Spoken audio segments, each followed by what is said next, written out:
Hello everyone, this is Sandeep Kumar और आज हम यहाँ पे करने वाले हैं CDS 1 2014 का पार्ट 3, जहाँ पे हम क्वेश्चन नंबर 21 से लेके 31 करने वाले हैं मैथ्स का। एंड आई होप आपको ये सेशन जो है वो काफी अच्छा लगने वाला है। कोई भी अगर आपका डाउट रहता है, कुछ भी आपके सजेशन है, तो वो आप कमेंट सेक्शन में बता सकते हैं। स्टार्ट करने से पहले मैं आपको बता दूं, अगर आप CDS एग्जाम के लिए प्रिपेयर करना चाहते हैं तो हमारा एक कोर्स जो है वो अनअकैडमी के ऊपर लॉन्च हो चुका है, जिसको आप अभी जो है वो फॉलो कर सकते हैं। दिस इज लक्ष्य CDS IMA 2021 बैच। अगर आप इस बैच को इनरोल करते हैं तो सिंगल बैच में आपको सारे के सारे जो सब्जेक्ट हैं जो आपके CDS एग्जाम में रहने वाले हैं, ये सारे के सारे जो सब्जेक्ट हैं ये कवर हो जाएंगे। तो ये कंप्लीट फैकल्टी है जिनके थ्रू आप यहाँ पे प्रिपेयर करेंगे। तो इसमें आपको इंग्लिश के लिए सिद्धांत सर है, मैं मैथ्स करवाने वाला हूँ। बाकी सारे जो एजुकेटर हैं ये आपको GS करवाने वाले हैं। कंप्लीट आपका सब्जेक्ट जो है वो कंप्लीट सिलेबस पूरा होना है यहाँ पे। तो आप हमें ज्वाइन कर सकते हैं अनअकैडमी प्लस पे। अगर आप अनअकैडमी प्लस पे आ रहे हैं तो this is the subscription time: 1 month, 3 month, 6 month, 12 month, 24 month.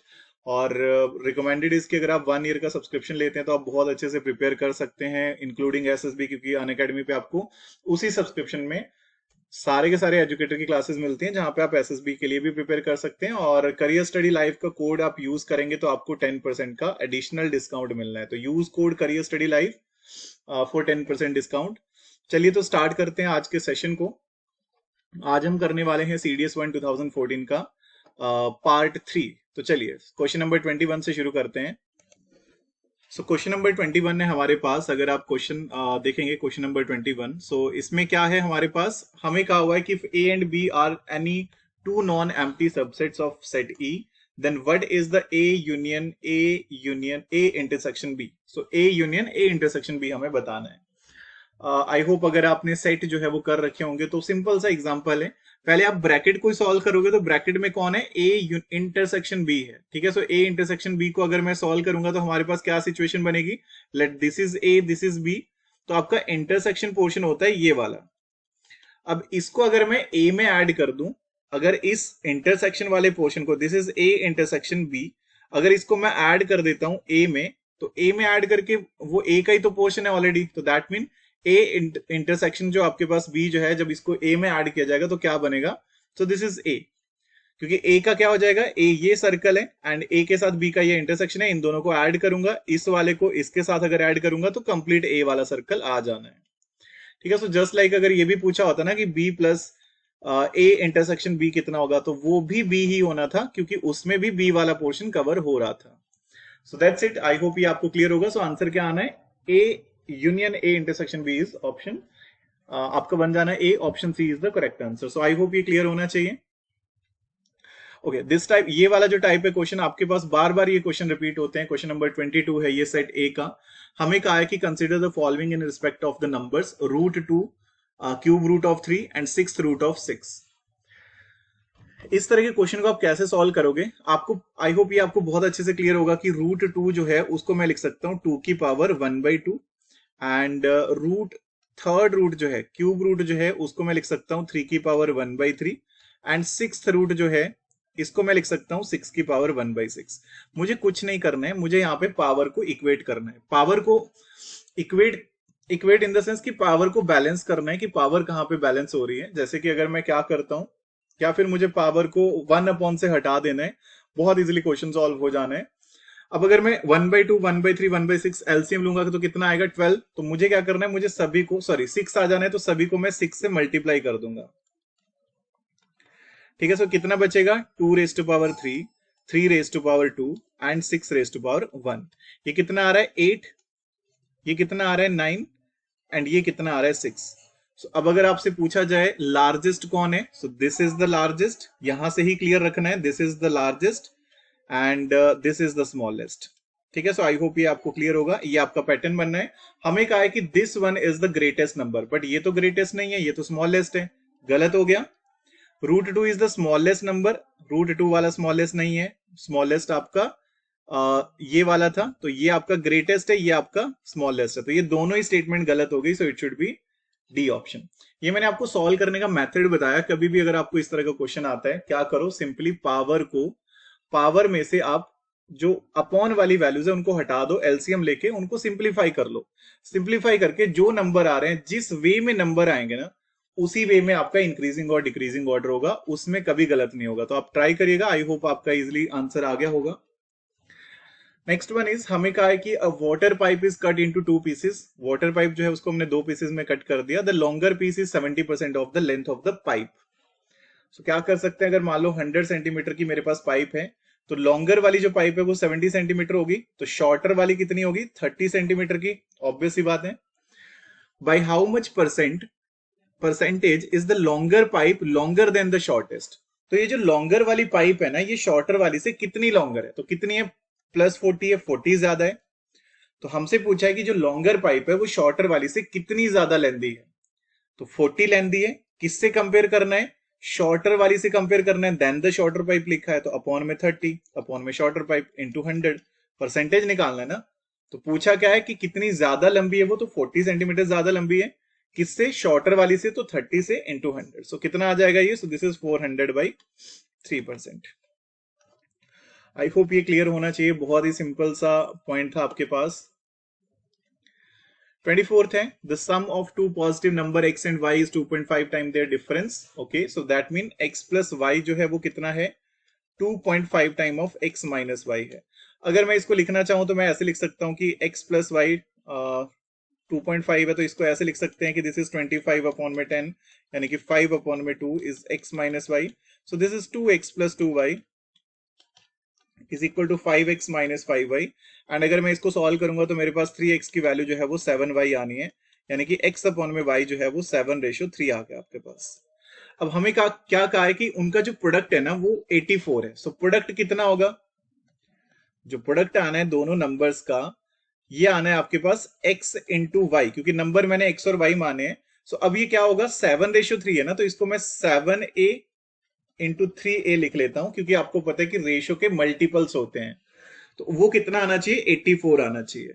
तो दैट मीन 21a का स्क्वायर जो है वो 84 आना चाहिए। सो a का स्क्वायर जो है वो कितना आएगा आपके पास 4। सो a की वैल्यू कितनी आ जाएगी 2।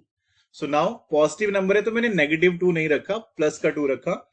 सो हमसे पूछा कि what is the sum of the number, तो सम कितना होगा, x प्लस वाई, यानी कि 7a plus 3a, so that is 10a।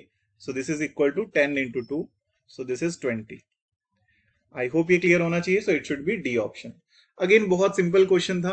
अब एग्जाम में आप इतना कुछ नहीं लिखते हो तो ये मत सोचिएगा कि लेंदी हो जाएगा या फिर आप सॉल्व नहीं कर पाओगे, इतना बड़ा नहीं है कुछ भी। द पॉइंट इज आप एग्जाम में थोड़ा जल्दी सॉल्व करोगे और कुछ चीजें आप माइंड में कर सकते हो कि क्या क्या आपके पास कट करके बनना है। मैं पूरा लिख के बता रहा हूं कि यहाँ पे ये चीज बनेगी। क्वेश्चन नंबर 25 है, हमें कहा है कि n is a whole number greater than 1, n जो है वो एक होल नंबर है, ग्रेटर देन 1 है, then n square into n square minus 1 is always divisible by.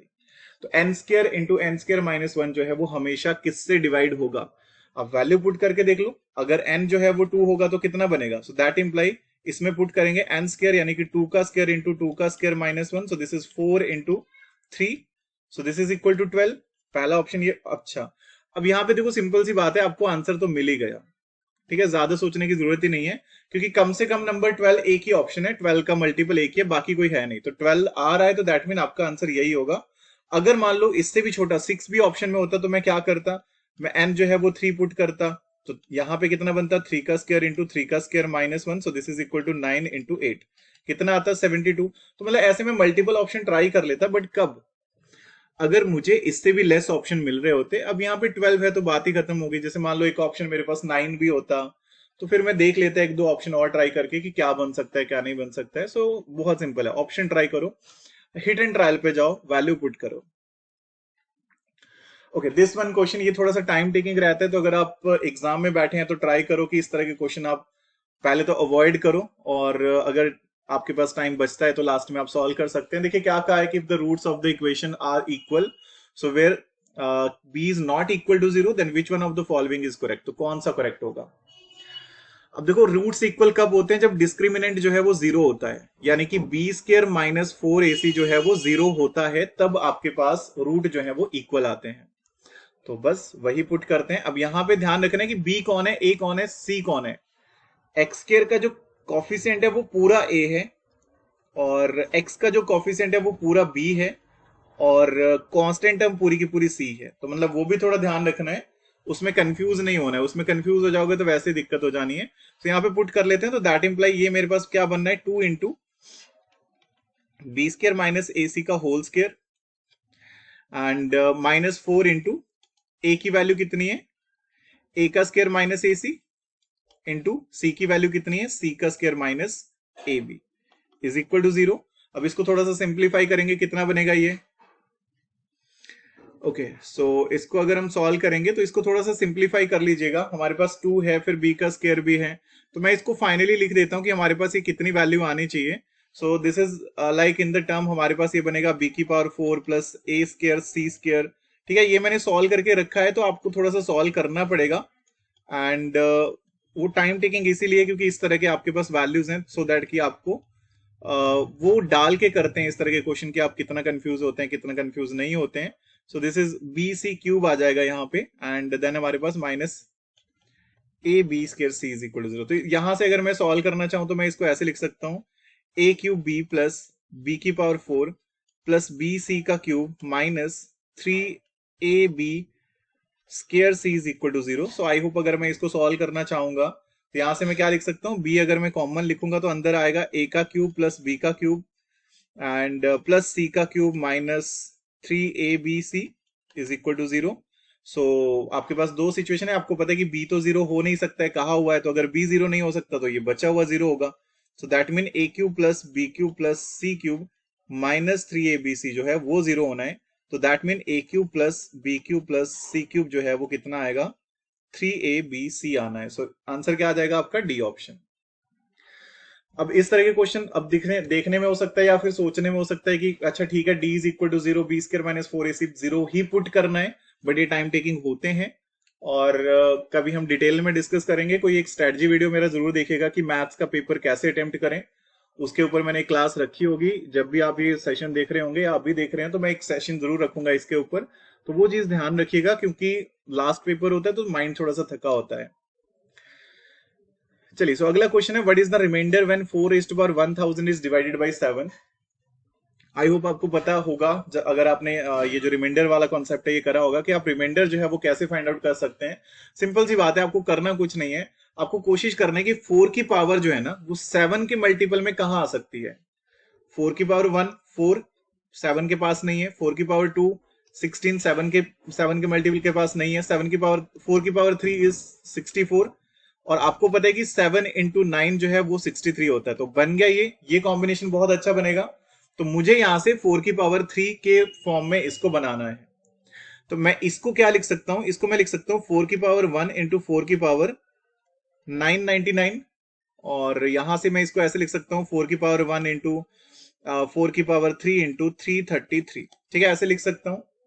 So this is equal to 4 की पावर 1 इंटू 63 की पावर 333 64 सॉरी नॉट 63। ठीक है, सो आई थिंक इसमें भी कोई प्रॉब्लम वाली बात नहीं है। सो इसको आप क्या कर सकते हैं, दिस इज 64। ओके, यहां तक कोई प्रॉब्लम नहीं होना चाहिए इसमें लिखने में। अब मुझे इसको डिवाइड करना है 7 से। अगर मैं इसको डिवाइड करूंगा 7 से तो देखो सिंपल सी बात है, अगर मैं 64 को 7 से डिवाइड करूंगा तो रिमाइंडर कितना आएगा, रिमाइंडर आएगा आपके पास 1। क्यों, क्योंकि इसको मैं 63 प्लस 1 लिख सकता हूं। तो इसी तरह से 65 की पावर कुछ भी होगा ना, उसको भी तो मैं ऐसे लिख सकता हूं ना कि 63 plus 1 raise to power n upon में 7। तो 63 पूरा पूरा कट हो जाएगा 7 से, तो बचेगा क्या, रिमाइंडर क्या आएगा, 1 raise to power n। 1 raise to power n मतलब 1 आ जाएगा रिमाइंडर। तो इस पूरे को जब मैं डिवाइड करूंगा 7 से तो ये वाली टर्म तो 1 हो जाएगी, तो बचेगा क्या, 4 इंटू 1 डिवाइड बाई 7। तो 4 को 7 से डिवाइड करूंगा तो रिमाइंडर कितना आएगा, 4। ठीक है, तो आई होप ये क्लियर होना चाहिए। तो इस तरह से हम इस तरह के क्वेश्चन को सॉल्व कर सकते हैं बहुत इजीली। बाकी किसी को कॉन्सेप्ट क्लियर नहीं होंगे, कोशिश रहेगी अगर आप प्लस पे आ सकते हैं तो प्लस पे आ जाइए, कंप्लीट कोर्स आपको मिल जाएगा। और अगर आप प्लस पे नहीं आ सकते हैं, अगर कुछ प्रॉब्लम है, कोई भी सिचुएशन है, तो ट्राई रहेगा कि अगर आप कमेंट सेक्शन में अच्छा रिस्पॉन्स देते हैं, आप बताते हैं, तो हम आपके लिए वो कॉन्सेप्ट वाली क्लासेस बीच में जरूर रखेंगे। क्वेश्चन नंबर 28 है, हमें कहा हुआ है कि ए बी सी जो है वो काम कर सकते हैं 8 डेज 12 डेज और 15 डेज में। चलो ओके, सो ए जो है, बी और सी है, 8 डेज 12 डेज और 15 डेज में काम को कर सकते हैं। आई होप अगर आप इनका एलसीएम लेंगे तो 120 आ जाएगा, 15 and this is equal to 10 and this is 8। अब हमें कहा है कि ए और बी जो है वो काम शुरू तो कर देते हैं, ठीक है, ए और बी काम शुरू तो कर देते हैं, बट ए जो है वो काम छोड़ देता है 2 दिन बाद। उसके बाद सी जो है वो बी के साथ मिलकर काम खत्म करता है। तो अब देखो 2 दिन किसने, टोटल वर्क कितना है, टोटल जो है वो 120 है। 2 दिन काम करा है किसने, ए और बी ने। तो 2 दिन में कितना काम करा ए और बी ने, एक दिन में, ये ए का 1 डे वर्क होता है, एक दिन में 15 यूनिट वर्क इसने करा, 10 यूनिट वर्क इसने करा, तो 25। तो कुल मिला के हम ये बोल सकते हैं कि 50 यूनिट काम तो हो गया। तो बचा कितना, अब 70 यूनिट अभी भी रिमेनिंग है ना। वो जो रिमेनिंग वर्क है वो किसने करना है, वो करना है बी और सी ने। तो बी और सी जो है वो कितना टाइम लगाएंगे 70 यूनिट वर्क करने को। एक दिन में बी और सी कितना काम करेंगे, 10 ये करेगा, 8 ये करेगा, तो 10 और 8 18। यानी कि अगर इसको मैं सॉल्व करूंगा तो दिस इज 35/9 डेज इनको लगने हैं। अब हमसे एक्चुअली क्या पूछा है, हमसे ये पूछा है कि टोटल डेज कितने लगेंगे, ठीक है, टोटल डेज कितने लगेंगे ये हमसे पूछा हुआ है। 2 दिन पहले किसने काम करा था, ए और बी ने, प्लस बी और सी ने कितने दिन काम करा, 35/9। तो इसको अगर मैं सॉल्व करूंगा तो ये कितना बन जाना है हमारे पास, तो ये बन जाएगा 18 एंड 53/9। और 53/9 को मैं किस फॉर्म में लिख सकता हूं, 5 इंटू 8/9, ठीक है। सो this is 5 into 8/9। A option आपका आंसर हो जाएगा। आई होप ये भी क्लियर होना चाहिए। क्वेश्चन नंबर 29 है, हमें कहा है कि x प्लस वाई जो है वो 5 है, y प्लस जेड जो है वो 10 है, z प्लस x जो है वो 15 है, then which one of the following is correct. तो इनमें से कौन सी इक्वेशन जो है वो सही होगी, हमने ये बताना है। अगेन कोई प्रॉब्लम वाली बात नहीं है, बहुत सिंपल है। क्या करेंगे, x प्लस वाई 5 है, y प्लस जेड 10 है, z प्लस x 15 है। अगर मैं इन तीनों इक्वेशन को ऐड कर देता हूं तो मेरे पास क्या बनेगा, x plus y plus z plus x, दोनों रिपीट, तीनों ही रिपीट हो रहे हैं। तो this is 2 into x plus y plus z and this is equal to 5 plus 10 plus 15 is 30। तो मुझे एक इक्वेशन मिल जाएगी, x plus y plus z is equal to 15। अब अगर x plus y plus z जो है वो 15 है, तो अगर इस इक्वेशन में से मैं इस इक्वेशन को माइनस करूंगा तो बचेगा क्या, z आ जाएगा 10। इस इक्वेशन में से मैं इस इक्वेशन को माइनस करूंगा तो मेरे पास x आ जाएगा 5। इस इक्वेशन में से मैं फोर्थ इक्वेशन को माइनस करूंगा तो मेरे पास y आ जाएगा कितना, y इज एक्चुअली 0। तो अब मुझसे पूछा हुआ है कि कौन सा जो है वो इनमें से करेक्ट होगा। तो z जो है वो सबसे बड़ा है, उससे छोटा x है, उससे छोटा y है। सो z, x एंड y, sorry, so it should B A option. And last question है आज के सेशन का, हमें कहा है कि on a 20% discount sale an article cost Rs 596, so what was the original price of the article. तो आर्टिकल का ओरिजिनल प्राइस जो है वो कितना होगा, हमने ये बताना है। 20% डिस्काउंट में मैं 80% पे बेच रहा हूँ ना, तो दैट मीन 80% की जो वैल्यू है वो कितनी है, 596 है। यूनिटरी मेथड जो है आप सभी को अच्छे से पता होगा अगर आप मेरे चैनल को फॉलो कर रहे हैं। सो 20% डिस्काउंट है तो आपका सेलिंग प्राइस आ रहा होगा 80%। सो 80% 596 है, फाइंड आउट द 100%। सो 80 नीचे चला जाएगा और अगर इसको मैं सॉल्व करूंगा तो मेरे पास वैल्यू कितनी आएगी, 745।